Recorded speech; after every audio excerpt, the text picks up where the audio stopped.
Selamat pagi Ibu Bapak dan Saudara-saudari yang dikasihi Tuhan. Senang sekali boleh bersekutu kembali dengan Ibu Bapak dalam Renungan Harian HKBP Resort Sutoyo, Kamis 24 Februari 2022. Sebelum mendengarkan firman Tuhan, marilah kita berdoa. Damai sejahtera Allah yang melampaui segala akal dan pikiran, itulah yang menyertai hati Bapak, Ibu, dan Saudara sekalian. Di dalam Kristus Yesus Tuhan kita. Amin. Marilah kita arahkan hati dan pikiran kita pada firman Tuhan hari ini yang diambil dari kitab Markus pasal 14 ayatnya yang ke-62. Demikian sabda Allah. Jawab Yesus, "Akulah dia, dan kamu akan melihat Anak Manusia duduk di sebelah kanan yang Maha Kuasa dan datang di tengah-tengah awan-awan di langit." Demikian sabda Allah. Hidup di dalam kebenaran. Ibu Bapak dan Saudara yang dikasihi Tuhan Yesus Kristus, di mana seharusnya orang beroleh keadilan? Tentu di pengadilan, tempat perkara diperiksa dengan seksama. Fakta dan bukti dipertimbangkan dengan hati nurani yang bersih, dan panduan hukum yang sah menjadi alat untuk menyatakan benar atau salah. Tetapi faktanya, banyak kasus menunjukkan pengadilan yang kotor. Hukum diputarbalikkan, yang benar menjadi salah, yang salah dibenarkan. Dalam teks kita hari ini, apa yang Yesus alami di Mahkamah Agama adalah pengadilan yang tidak adil. Para imam kepala, tua-tua, dan ahli-ahli Taurat yang tahu dan menganggap diri sebagai pengawal Taurat justru menjadi orang-orang yang melanggar Taurat itu sendiri. Mereka menggunakan hukum dan tradisi sebagai senjata untuk menuduh, mengucilkan, dan membinasakan orang lain. Dalam konteks pengadilan Yesus pada pasal ini, para pemimpin agama memang sudah sejak awal memiliki motivasi mempersalahkan Yesus. Maka upaya mereka bukan mencari kebenaran, tetapi mencari-cari kesalahan. Cara demi cara dipakai, mendatangkan saksi-saksi palsu untuk menjerat Yesus dalam kesalahan yang tidak pernah ia lakukan. Mereka mencoba menjerat Yesus dengan perkataannya mengenai bait suci, ayat 58. Namun cukup dengan membungkam, Yesus melunturkan kesaksian palsu mereka.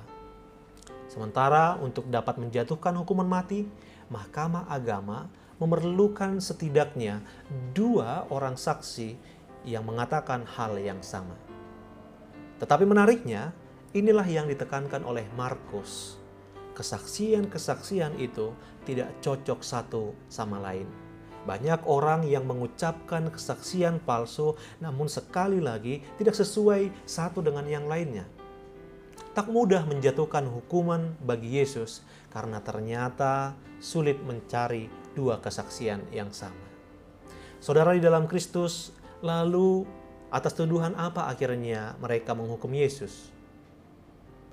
Karena ia menjawab pertanyaan imam besar tentang identitasnya. Yesus mengakui bahwa dia adalah Mesias. Jawaban Yesus sesungguhnya merupakan pernyataan bahwa hidupnya tidak tergantung pada kehendak imam-imam kepala, tua-tua, dan ahli-ahli Taurat. Karena dialah Mesias yang duduk di sebelah kanan yang Maha Kuasa. Namun jawaban itu membuat ia dituduh menghujat Allah dan dijadikan sebagai dasar hukuman mati. Selain itu, bentuk pelanggaran hukum lain yang dilakukan oleh para pemimpin agama itu adalah tentang pelaksanaan hukuman mati. Mereka segera mengumumkan dan melaksanakannya, padahal hukuman baru bisa diumumkan pada hari berikutnya. Setelah hari pengadilan itu, orang-orang yang menuduh Yesus menghujat Allah dan melanggar hukum justru menunjukkan perbuatan-perbuatan yang melanggar hukum dan menghujat Allah itu sendiri. Sungguh ironis, bukan?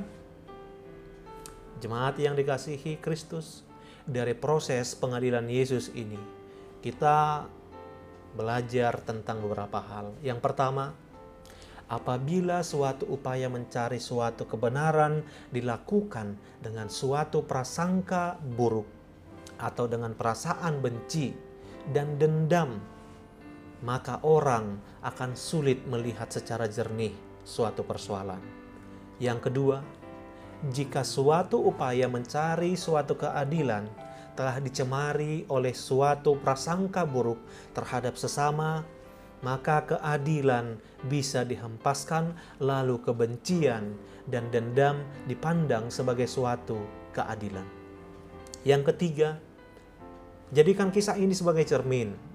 Siapapun kita, jangan pernah memutarbalikkan peraturan atau hukum untuk menjatuhkan orang lain atau bagi kepentingan dan keuntungan diri sendiri.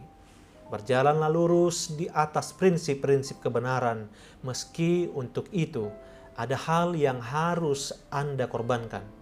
Karena untuk itulah kita dipanggil. Hiduplah di dalam kebenaran dengan menjadi pelaku kebenaran sejati. Amin. Kita berdoa. Ya Tuhan Allah, sungguh mulia cinta kasih-Mu bagi kami. Hari ini kami belajar untuk hidup di dalam kebenaran, di tengah banyaknya kepalsuan di dunia ini. Tuntun kami untuk dapat menghidupinya. Amin. Selamat pagi dan selamat beraktivitas Ibu Bapak. Kami akan selalu mengingatkan kiranya kita tetap dengan setia melakukan protokol kesehatan agar kita terhindar dari COVID-19. Tuhan memberkati. Shalom.